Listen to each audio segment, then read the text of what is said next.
Bueno, voy a grabar un video adicional para completamente optativo en el cual voy a hablar de la relatividad del tiempo, pero no la relatividad del tiempo físico, sino la relatividad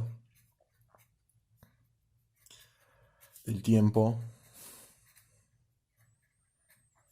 psicológico.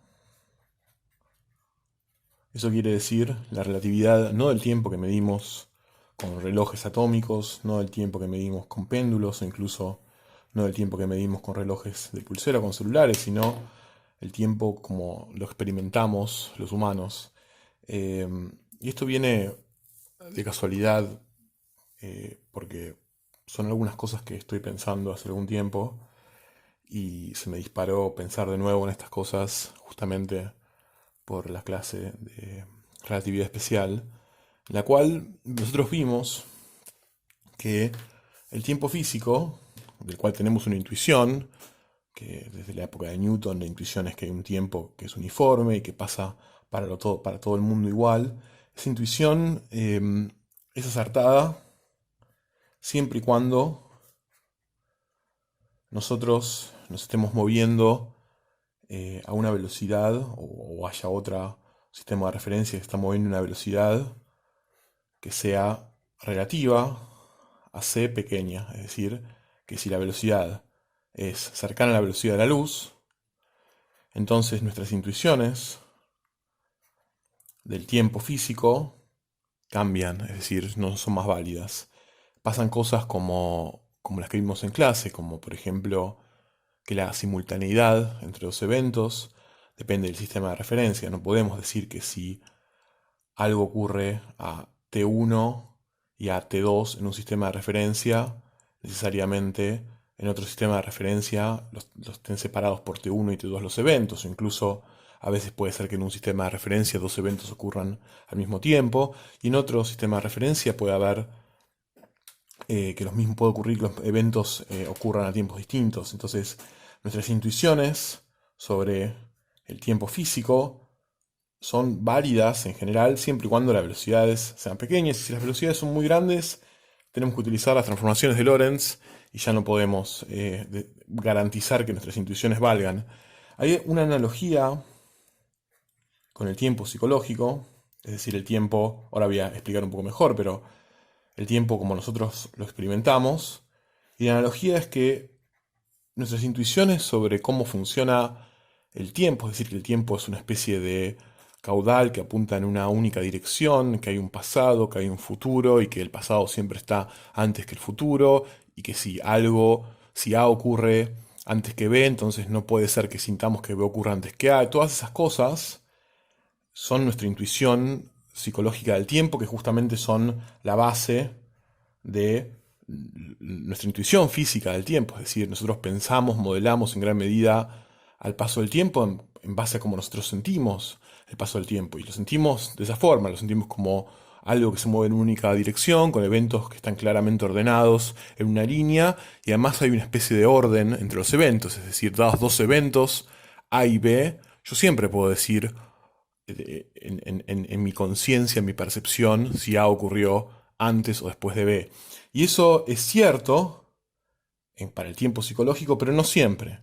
Eso es cierto de la misma forma que la física hace que en la física es cierto que, por ejemplo, la simultaneidad es una intuición que vale si la velocidad es baja. Todas las cosas que yo dije sobre el tiempo psicológico son válidas en general, pero no siempre. Y dejan de ser válidas cuando, por ejemplo, el intervalo entre dos cosas que nosotros percibimos es muy pequeño. Por ejemplo, un valor típico sería 50 milisegundos. Por debajo de este límite empiezan a pasar cosas muy extrañas con el tiempo psicológico.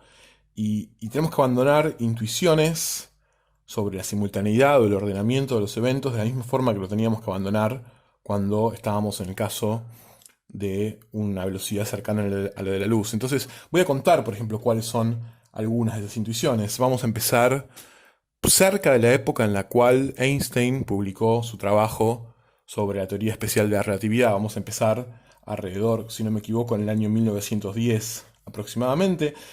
Pasaban muchas cosas en el mundo, no es que lo único que pasaba era la relatividad especial de Einstein, y una de las cosas que pasaba era que estaba en proceso de inventarse el cine. Los hermanos Lumière, quizás escuchaban hablar de ellos, eran dos hermanos que desarrollaron algunas de las primeras tecnologías para hacer animaciones y visualizar esas animaciones. Y la clase de cosas que investigaban los hermanos Lumière eran la siguiente. Imagínense que vamos a poner esto que está acá va a ser el tiempo, este eje que voy a poner acá va a ser tiempo, y este eje que está acá va a ser una distancia. Entonces, a tiempo cero, los hermanos Lumière, por ejemplo, te podían mostrar esto, te podían mostrar en una cierta ubicación un círculo negro. Y un tiempo después, pongamos justamente 50 milisegundos, después te podía mostrar a otra distancia en la pantalla, a una distancia d en la pantalla, otro círculo negro. Y este proceso lo podían repetir, es decir, otros 50 milisegundos después, en la posición 1, iba a aparecer otro círculo negro, entonces los círculos negros iban a ir apareciendo y desapareciendo. Entonces, ¿qué es lo que buscaban los hermanos Lumière con este tipo de experimentos? Bueno, lo que buscaban era generar la sensación aparente de movimiento. Y eso es lo que ocurre en el cine y eso es lo que ocurre también en la televisión.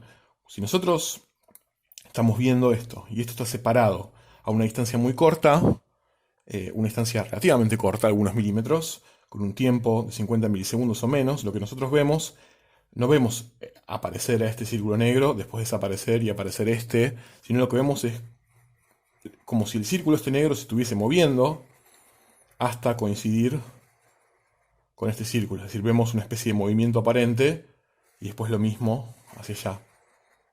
O sea, si nosotros lo vemos ahora no con digamos, con la dimensión del tiempo colapsada, nosotros en la pantalla veríamos algo así como, primero veríamos un círculo negro aparecer, después veríamos que ese círculo negro desaparece, pero no es que veríamos inmediatamente después acá un círculo negro aparecer. Lo que veríamos es como que hay una especie de desplazamiento de este círculo negro gradual hasta después 50 milisegundos aparecer acá. Y eso es una ilusión de movimiento que no es real porque el círculo no está haciendo todo este trayecto, pero de alguna forma nuestro cerebro interpola todos los puntos intermedios entre este punto y genera la sensación de que este círculo negro se mueve gradualmente, entonces hace este movimiento que yo estoy escribiendo. Mucho más rápido, por supuesto, porque ocurre con un periodo de 50 milisegundos, que es un tiempo corto. Entonces, esto no es tan extraño, sabemos que tiene que ocurrir algún tipo de ilusión que genere movimiento aparente, porque cuando nosotros vemos en el cine o en la televisión algo moverse, no es que hay un movimiento real, o sea, hay una sucesión de imágenes que están muy cercanas unas con las otras, entonces esa sucesión de imágenes por ilusiones similares a esto que se llama también la ilusión phi, que fue descubierta por los hermanos Lumière, gracias a estos fenómenos se genera la sensación de movimiento aparente. Esto no es tan extraño. Lo que es bastante extraño es un experimento que se hizo a mediados del siglo XX, que se llama la ilusión phi coloreada. La ilusión phi coloreada es esencialmente similar, es decir, completamente análogo al caso de la ilusión phi. Va a aparecer un círculo negro acá, 50 milisegundos va a aparecer otro círculo acá, solo que hay una diferencia, y es que en realidad el color del círculo inicial que aparece y el color del círculo final que aparece son distintos. Si esto es el tiempo y esto es la distancia, entonces primero aparece, por ejemplo, un círculo verde acá, y después 50 milisegundos, que va a ser acá, va a aparecer un círculo rojo. Y después otros 50 milisegundos va a aparecer un círculo verde, y esto se va a ir alternando de la misma forma que se alternaban los círculos negros en el caso de la ilusión phi común. Entonces, acá ya empieza a pasar algo raro, que es lo siguiente. La pregunta es, ¿qué va a pasar? O sea, nosotros sabíamos que en el caso de ilusión phi común, el círculo negro se movía hacia la posición aparentemente, no realmente, ¿no? Pero la ilusión era que se movía, terminaba en esta posición justo en el momento en el cual aparecía 50 milisegundos después el círculo en ese lugar y después repetía ese proceso. Y acá puede ocurrir que pase algo parecido, pero la pregunta es qué pasa con los colores. En general la gente tiene tres intuiciones distintas sobre qué va a pasar en este caso. La primera es que no hay ilusión. O sea, no hay ilusión de movimiento aparente. Eso quiere decir que por culpa de que el círculo inicial es de un color y el círculo final es de otro, yo los voy a ver como círculos apareciendo uno detrás del otro, pero no voy a ver el movimiento aparente entre del círculo trasladándose de un punto al otro. Y eso puede ser razonable, puede significar que, por ejemplo, sea cual sea el mecanismo que en nuestro cerebro generaba esta ilusión de movimiento, se rompió justamente porque yo metí dos puntos de colores distintos y esa es una posibilidad. Eso es una de las cosas que usualmente la gente piensa que va a pasar. Después hay otra posibilidad que es el punto cambia de color en el medio. Eso quiere decir que esta hipótesis de lo que va a pasar es que nosotros vamos a ver un movimiento, pero que el punto va a cambiar de color exactamente en la mitad. O sea, vamos a ver algo verde que se va a empezar a mover y en un punto, porque tiene que llegar al color rojo, es decir, el punto final es rojo. Entonces, en algún momento de la mitad aproximadamente va a cambiar de color, se va a volver rojo y va a llegar finalmente como un punto rojo a este lugar. Entonces lo que vamos a ver es verde en un movimiento aparente entre los dos puntos, va a cambiar de color a rojo y va a seguir y va a terminar en rojo. Esa es una posición. Después hay una tercera posición que en mi experiencia es la más... Yo digo, esto se lo hice en los últimos meses, le hice esta pregunta a muchas personas y mi experiencia es la más intuitiva, que es el punto se mueve, pero ahora tiene un color que es la superposición de los dos colores. Eso quiere decir que si por ejemplo esto es verde y rojo, como la superposición del verde y el rojo, si no me equivoco es el amarillo, entonces esta posición lo que dice es, bueno, lo que vamos a ver es un punto que se va a mover en una dirección y va a volver a medida que los dos puntos verde y rojo vayan apareciendo y desapareciendo, y ese punto va a tener la superposición de los dos colores. Por ejemplo, si este es verde y este es rojo, va a ser amarillo. Si este es azul y este es rojo, va a ser violeta, y así sucesivamente. Entonces, la pregunta ahora es cuál de estas tres es correcta, porque parece que son exclusivas, no pueden ser todas correctas a la vez. Y eso es algo que se puede hacer un experimento para decidir. No tenemos que andar tirando hipótesis. Esto es algo que podemos sentar a personas delante de una pantalla, hacer que aparezca un punto en una posición de la pantalla, un punto verde. Un tiempo después, corto, 50 milisegundos, podemos hacer que aparezca un punto rojo a una distancia del punto verde original. Entonces podemos preguntar a las personas qué es lo que pasa. Si no ven que hay un movimiento aparente entre los puntos, como en el caso de la ilusión phi original, si ven que el punto cambia de color a mitad del trayecto, o si ven que el punto que se mueve en realidad tiene la superposición de este color y este color. Bueno, a mediados del siglo XX, alguien cuyo nombre ya no recuerdo, hizo este experimento y la respuesta correcta, la respuesta de qué es lo que la gente reporta en este experimento es esta de acá.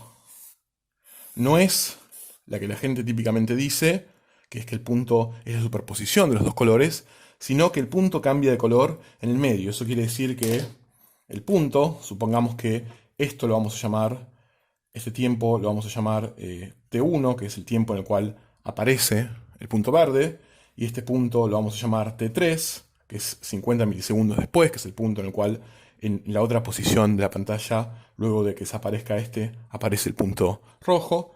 Bueno, en algún punto T2, que es exactamente la mitad de los dos, o sea, T2 es igual a T3 menos T1 sobre 2, en ese momento cambia de color. O sea que lo que la persona ve es, este punto se va moviendo, y en ese momento exacto en la mitad, cambia de color y se sigue moviendo ahora como un punto rojo. Entonces, esto, si no les está empezando a resultar extraño lo que digo, es porque quizás no pausaron para reflexionar, porque hay algo muy extraño pasando acá. La ilusión phi, si bien es un fenómeno periódico, es decir, si bien es un fenómeno en el cual yo pongo un punto y lo saco y lo pongo y lo saco con cierto periodo y eso genera una especie de movimiento que prácticamente es casi un movimiento como si fuese un movimiento armónico del punto, la ilusión phi puede ocurrir en el primer ensayo, es decir, yo no necesito que esto ocurra muchas veces para que se genere la sensación de movimiento. Ya con la primera vez que el punto desaparece y luego aparece 50 milisegundos después, se genera una sensación de movimiento. Entonces, ¿qué es lo que está pasando acá? En el tiempo T1, la persona ve el punto verde. En el tiempo T2, la persona ve que el punto se transforma en rojo. Pero cuando este experimento ocurre la primera vez, es decir, cuando la primera vez, esto es la primera vez que se le muestra a la persona el punto verde, todavía no sabe que el punto que va a aparecer es rojo. Es decir, el punto rojo todavía no apareció, el punto rojo aparece recién en un tiempo T3, que es mayor a T2. Entonces pareciera que la persona está de alguna forma prediciendo el futuro, es decir, la persona en el momento en el cual cambia de color el punto y se vuelve rojo, la persona todavía no sabe que el punto final es rojo en la primera vez que se hace el experimento. Y esto es algo que ocurre, la gente tiene la sensación de haber visto primero el punto verde transformarse en rojo y finalmente después llegar al lugar donde está el punto rojo y empezar el movimiento al revés.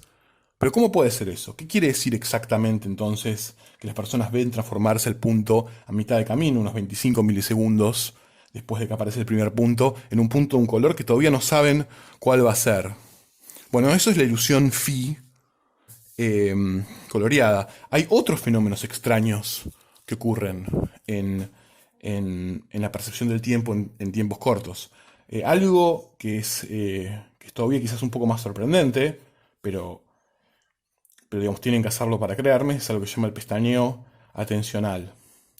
El pestañeo atencional un experimento que se utiliza para entender cómo el procesamiento de información sensorial, como la visión, por ejemplo, puede obstruir el procesamiento de visión, de percepción consciente durante un tiempo posterior al procesamiento de la información inicial. O sea, imagínense lo siguiente, ustedes llegan, se sientan delante de la pantalla y el investigador lo que les dice es que van a aparecer letras en la pantalla separadas por un tiempo corto. O sea, ustedes, si esto es el tiempo, van a ver, por ejemplo, primero una letra A, después una letra T, después una letra U, y esta separación va a ser muy corta, va a ser del orden de nuevo, 50 milisegundos. Entonces ustedes ven las letras pasar muy rápidamente una tras de otra. Y lo que les va a decir el investigador es que en un momento va a aparecer una determinada letra, que por ejemplo, en este caso podría ser la B corta, y que va a aparecer en un color distinto al de las demás letras, por ejemplo verde. Y lo que les va a decir el investigador es que después ustedes tienen que decidir si en la secuencia posterior de letras que van apareciendo hay una letra determinada o no. Por ejemplo, podría ser la letra X.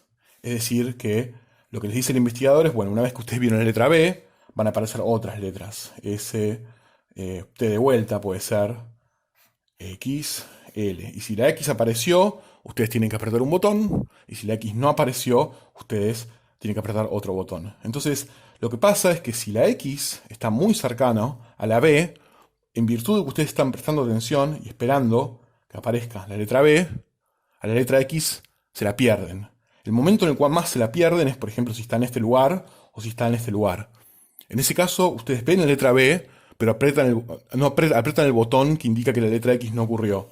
Porque, de nuevo, al estar tan atentos al procesamiento de la letra B, una vez que aparece la letra B, ustedes se quedan esperando, pero en ese proceso ya pasó. Es decir, la letra X ya ocurrió y ustedes no la vieron. Esto es difícil de imaginar porque estos tiempos son muy cortos y, de nuevo, nuestras intuiciones sobre cómo ocurren las cosas en tiempos muy cortos son extrañas. Ya lo vimos con el caso de la ilusión phi, lo vimos todavía peor con el caso de la ilusión phi coloreada, donde parece que hay algo que está ocurriendo que estamos prediciendo el futuro de alguna forma. Entonces, hay algo que es muy interesante en el caso del pestañeo atencional, que es qué pasa si la letra X está inmediatamente después de la letra coloreada a la que yo estoy prestando atención. Y eso es muy interesante. Si está inmediatamente después, las personas típicamente la encuentran.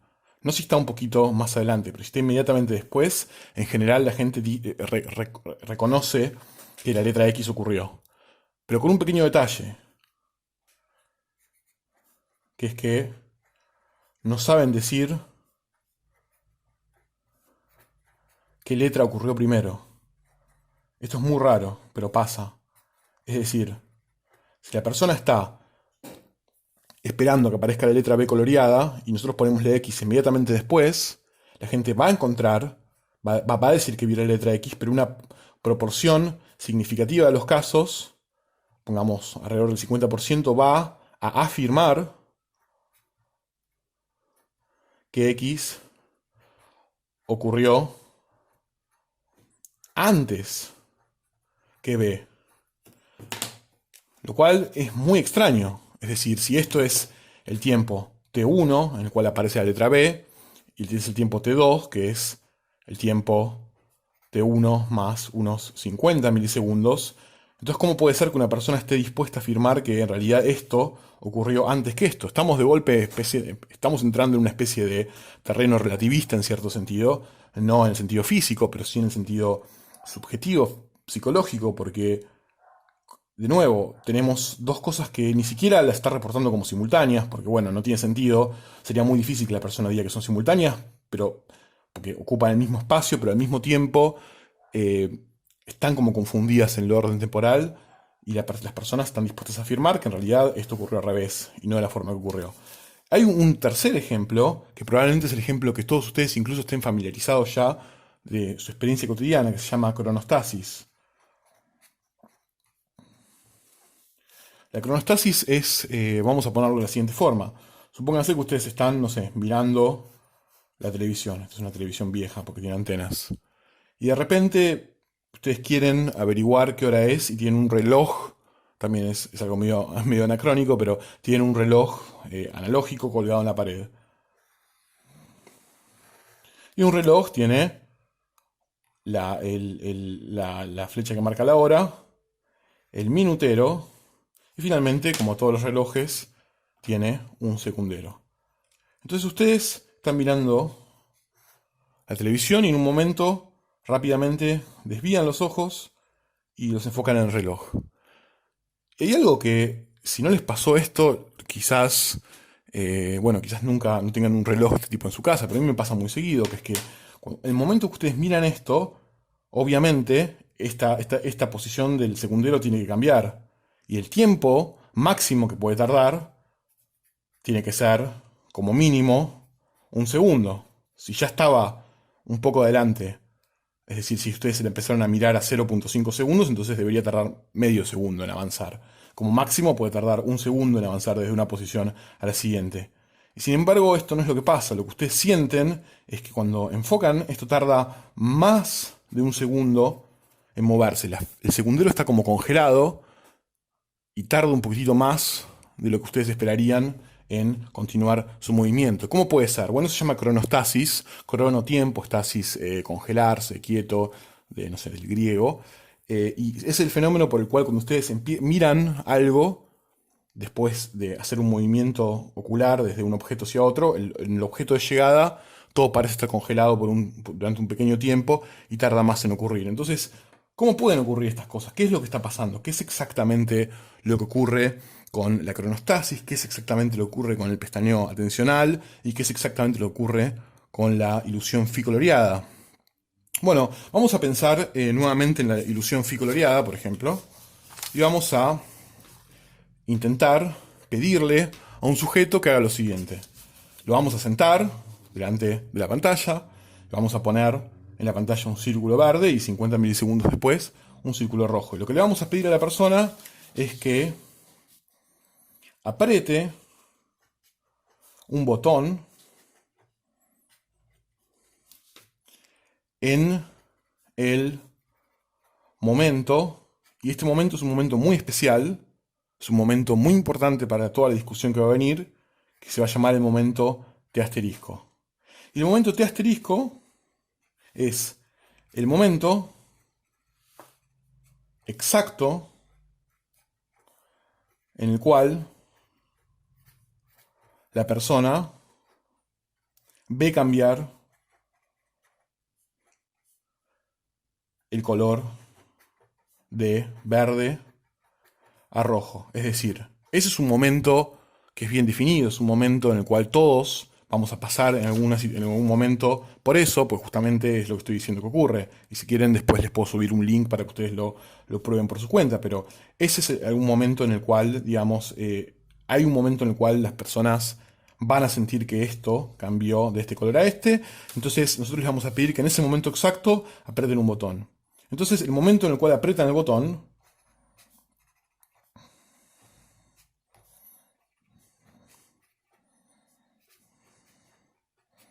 lo vamos a llamar T sub B, que tiene que ver, bueno, que es esencialmente B de botón. Entonces, pensemos un poco en qué momento podría llegar a ocurrir este T sub B. Claramente, T sub B va a ser un momento bien definido. Yo puedo registrar el momento en el cual se aprieta un botón. Pero B sub B claramente va a tener que ser mayor o igual a T3.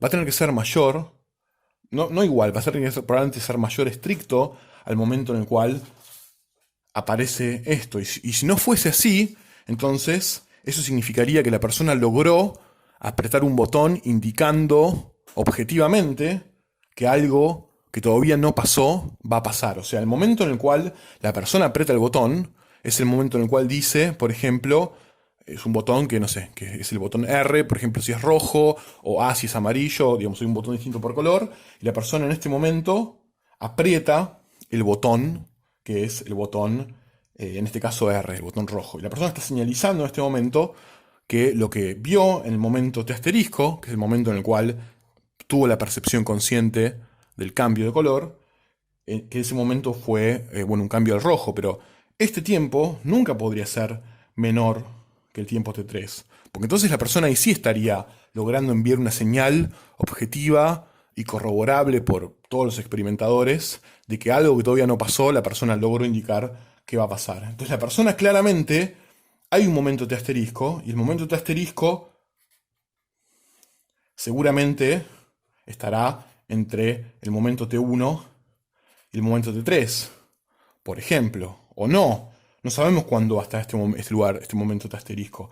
Pero seguro, entre el momento que la persona tiene esa percepción del cambio y el momento en el cual logra iniciar y ejecutar la acción para apretar el botón, entonces lo que tiene que haber pasado es que todo ese retraso haga que el botón lo apriete después del momento en el cual aparece el círculo rojo, porque si no, de nuevo, está realmente logrando generar una señal verificable que indica que la persona tiene precognición, es capaz de, con su percepción consciente, intuir o saber el futuro. Entonces, pensemos qué es lo que está pasando, es decir, pensemos dónde y cómo se ubican estos tiempos, los tiempos objetivos y los tiempos psicológicos en la secuencia de procesos que inicia estas acciones. Entonces, esto que voy a decir es justamente una forma distinta, y yo creo que es algo que, mm, que es algo que en general no tenemos la intuición de lo que voy a decir. Esto es como ahora, en mi opinión, dónde está el salto de intuición de por qué pasan todas estas cosas raras. Esto es una persona. Esto es una persona y para nosotros una persona no es únicamente una persona. Para nosotros una persona es un punto de vista, es decir, una persona es un agente, un animal, lo que fuese que es capaz de percibir y sensar su entorno y ejecutar acciones en base a lo que la persona percibe.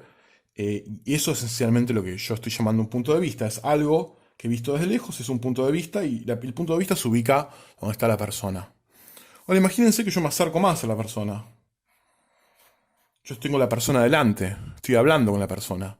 Entonces yo ya no voy a asignar el punto de vista en la persona a sus pies o a su estómago. No lo voy a asignar en toda la persona. El punto de vista para mí va a estar justamente en la cabeza de la persona. Imagínense que yo me acerco todavía más. Entonces Si yo me acerco todavía más y me empiezo a preguntar dónde está el punto de vista de la persona, bueno, si estuve al tanto de los avances en la neurociencia y la neurología y la biología del cerebro, voy a estar de acuerdo en que el punto de vista está en algún lugar del cerebro de la persona. Entonces supónganse que yo me acerco todavía más y tengo al cerebro de la persona. Esto es el cerebro, esta es la parte de adelante, esta es la parte de atrás. Entonces la pregunta es, ¿dónde está el punto de vista de la persona dentro de su cerebro?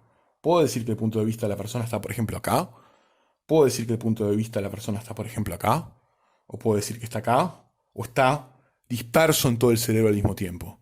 Y si está disperso en el cerebro al mismo tiempo, entonces quizás puedo empezar a entender por qué pasan estas paradojas, porque el cerebro es un objeto físico que tiene dimensiones que no son despreciables y está hecho de neuronas que envían impulsos que tardan un tiempo en recorrer las distintas zonas del cerebro. Entonces, sea lo que sea que está haciendo el cerebro, cuando percibe conscientemente, en este momento, por ejemplo, el cambio del color, es algo que está de alguna forma requiriendo la sincronización de muchas zonas del cerebro, está requiriendo que viajen impulsos, está requiriendo un proceso en realidad que tarda un tiempo determinado. Vamos a ponerlo de otra forma. Vamos a dibujar un cerebro grande.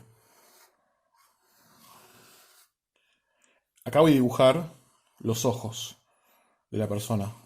Esto es un ojo y esto es otro ojo. Y los ojos, cada uno de ellos tiene algo que se llama nervio óptico, y el nervio óptico esencialmente son cables, si lo quieren pensar de esa forma, que envían impulsos nerviosos, se cruzan en algún momento acá abajo, pasan por un lugar que se llama tálamo, no importa, y llegan finalmente a la parte de atrás del cerebro. Si yo lo veo desde arriba esto, tuve un pequeño incidente en el que se me desconectó el teléfono, pero lo que estaba diciendo es entonces, ustedes imagínense que en un determinado momento ingresa la información a los ojos, la información recorre todo este trayecto, en un ojo, en otro ojo, y llega a la parte de atrás del cerebro, que es la primera zona del cerebro donde se representa la información visual. Y lo que les decía después es, pensemos ahora en el proceso que ocurre posteriormente, es decir, en el proceso que inicia el apretamiento del botón, que es lo que ocurre a tiempo TV. Ese proceso involucra a otra zona del cerebro que se llama corteza motora primaria, y que es esta franja que yo llegué a dibujar luego de que se corte la grabación, que es esta franja que está acá. Y es más, de hecho, las neuronas que están en esta franja proyectan cables muy largos que salen del cerebro, llegan a la mano, y en el tiempo TV, en este caso, harían que la persona apriete el botón, pero esa secuencia de eventos se genera en algún momento anterior en esta zona, y además, si ustedes siguen empecinados en traquear, en perseguir el efecto dominó, es decir, la cadena causal de eventos que hacen que se dispare la neurona que termina ocasionando el movimiento de la mano, es algo que ocurre, por ejemplo, acá adelante, en la parte frontal del cerebro, y así sucesivamente. Entonces, lo que tenemos por un lado es, en verde, la cadena de eventos que ocurren durante la percepción visual. Y por otro lado tenemos en celeste la cadena de eventos que ocurren cuando la persona aprieta el botón. Y en algún lugar en algún lugar, en algún tiempo intermedio entre que ocurren estas cosas y que ocurren estas cosas, en algún tiempo intermedio ocurre algo que es muy extraño, es algo que nadie entiende todavía bien qué es. Ocurre el tiempo T asterisco, y en ese momento es el momento en el cual ocurre la percepción consciente, y la pregunta entonces es ¿dónde está este T asterisco? Es decir, ¿en qué momento exacto ocurre la percepción consciente en relación a el cambio del color? Si la percepción consciente ocurre justamente antes de T3, entonces hay una especie de precognición, aun si la persona no es capaz de apretar el botón, justamente porque todo este proceso está retrasado y tarda tiempo. Entonces, nosotros podemos seguir persiguiendo cómo evoluciona el flujo de información visual a lo largo de distintas áreas del cerebro. Y al mismo tiempo también podemos seguir traqueando, rastreando cómo se origina la acción de apretar el botón. Y la intuición es que entonces en algún momento convergemos en el momento en el cual estas flechitas deberían cambiar de color, de verde, es decir, del flujo de información visual sobre lo que está pasando, a celeste, es decir, el inicio de la acción motora. Y este sería entonces el momento en el cual ocurre T asterisco. Si logramos encontrar ese evento, vamos a saber exactamente en qué momento ocurrió la percepción consciente y vamos a poder saber si estamos, qué está pasando, es decir, cómo puede ocurrir que yo sea capaz de percibir adelantadamente que va a haber un cambio de color o no.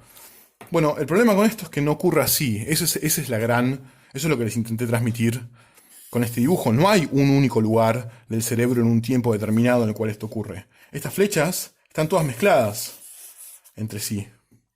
Y en muchos lugares, en múltiples puntos distintos del cerebro, esto está pasando y se están transformando estas flechas de verde a azul, pero no es algo que está ocurriendo en un punto. No existe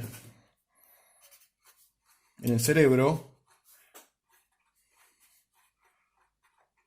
un lugar donde ocurre la conciencia. La conciencia, la percepción consciente, en este caso del cambio de color, no es algo que ocurre en un lugar del cerebro, es algo que está distribuido en el cerebro. Es decir, que si nosotros nos acercamos al punto de vista de la persona y lo miramos ahora en relación al cerebro, es algo que está difuminado en todo el cerebro, no es algo que ocurre en un punto. Entonces, si no ocurre en un punto, entonces en realidad tampoco puede ocurrir en un momento. O sea, lo que yo estoy tratando de explicarles es que este momento en realidad no existe, no hay un momento en el cual las cosas entran en nuestra conciencia y es un momento matemático, es un momento exacto como los eventos de los que veníamos hablando en relatividad especial. Ese momento no existe. Nosotros tenemos la intuición de que existe porque si nosotros cerramos nuestros ojos y después los abrimos, sentimos que inmediatamente hay un momento determinado en el cual el mundo se apareció conscientemente delante nuestro. Pero eso es porque justamente estamos hablando de procesos que ocurren en tiempos largos, es decir, el tiempo que entre que yo abro los ojos y me pongo a pensar todo esto, es un tiempo que seguramente tardó más de 50 milisegundos, pero cuando yo al cerebro lo enfrento a situaciones que involucran tiempos muy cortos, de forma tal que la información no logra propagarse adecuadamente como para integrarse y como para tomar la decisión, y tengan en cuenta que la propagación entre, por ejemplo, la neurona que está acá, en la zona del cerebro que ejecuta la acción, y el dedo, tarda aproximadamente 20 milisegundos. Es decir, que hay un retraso asociado a la distribución y el procesamiento de la información en el cerebro, y eso no ocurre en un único punto, ocurre de forma distribuida en todo el cerebro. Entonces, si la conciencia emerge de todo ese procesamiento distribuido, no puede emerger en un momento justo, es algo que requiere la coordinación de distintas regiones del cerebro. Y no podemos decir que ocurre en un tiempo T asterisco determinado. Es decir, este momento no existe.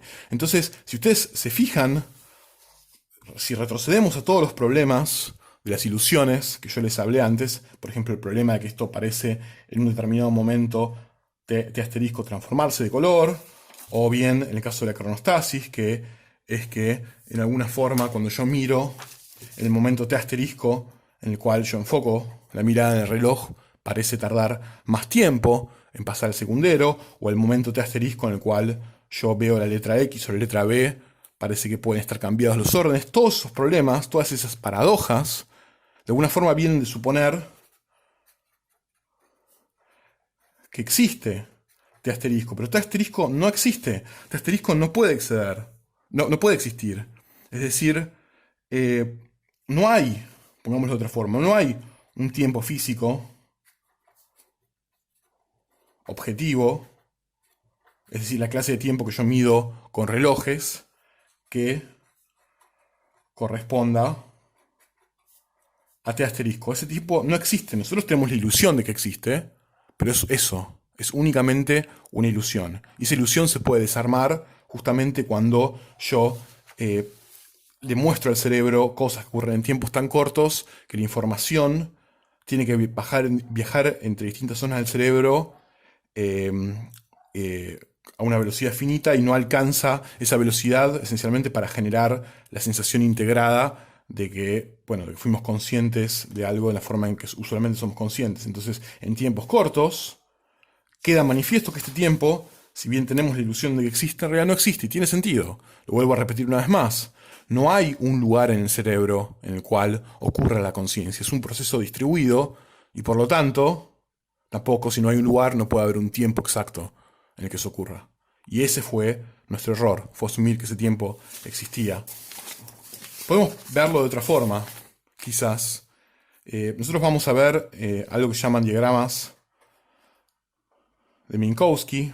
En la última parte de la materia, un diagrama de Minkowski básicamente es, si tenemos acá X y acá tenemos el tiempo, entonces lo que nos dice el diagrama de Minkowski es que cuando estamos viendo qué pasa en un sistema de referencia o prima, que se mueve a una velocidad, ya que no es despreciable en relación a la velocidad de la luz, entonces lo que nosotros necesitamos es describir ese sistema de referencia o prima con dos ejes que son así, es decir, con dos ejes que cambian, que están rotados, pero es una especie de rotación distinta, es una rotación hiperbólica en relación a los ejes originales, pero es esencialmente esto lo que ocurre. Bueno, el tiempo subjetivo es más raro. Para el tiempo subjetivo, uno también puede dibujar direcciones en las que ocurre el tiempo en un sistema objetivo, es decir, en un sistema, un tiempo objetivo es algo que yo puedo medir con relojes y subjetivamente, es decir, cómo me parece a mí. Entonces, para el tiempo subjetivo, la clase de esquemas que uno tiene que hacer son cosas como esta. Supongamos para el caso de la cronostasis, que es decir, es ese fenómeno, ¿no?, que parece el minutero congelado. Esto que estoy dibujando acá es el tiempo objetivo. Esto es algo que yo puedo medir con relojes, con un reloj atómico si hace falta. Es algo que es... Este es el T que nosotros metemos en las ecuaciones de la física.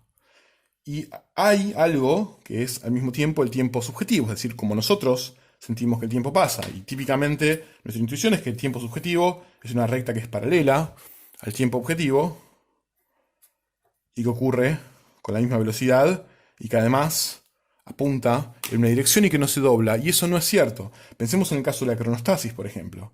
Este es el tiempo T1. Este es el momento en el cual nosotros desviamos los ojos para mirar al televisor.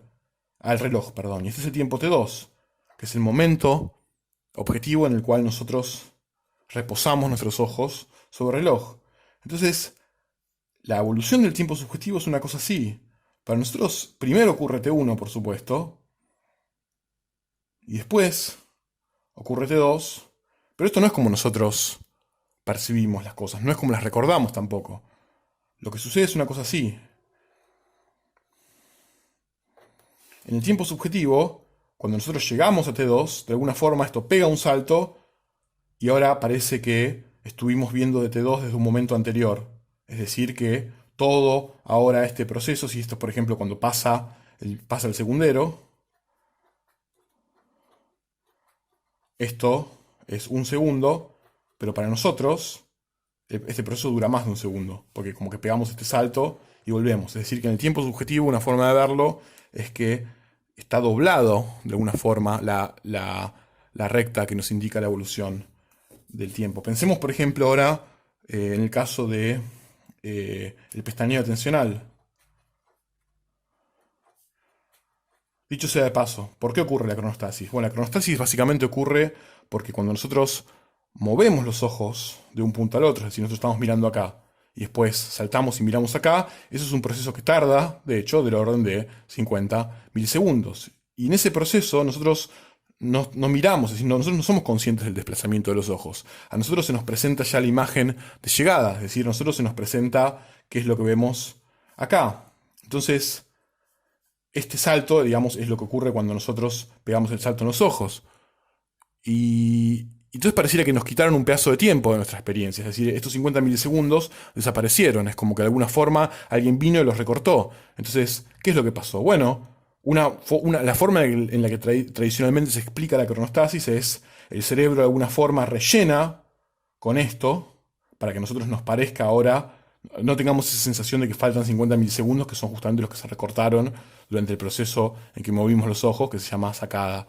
Entonces la sacada es un movimiento muy rápido entre dos puntos y lo que se dice en los libros de texto usualmente es que entonces el cerebro de alguna forma rellena con la imagen del punto de llegada y por eso que nos parece que tarda más el segundero en moverse. Pero para mí eso no es una explicación convincente. Para mí la explicación es mucho más sencilla.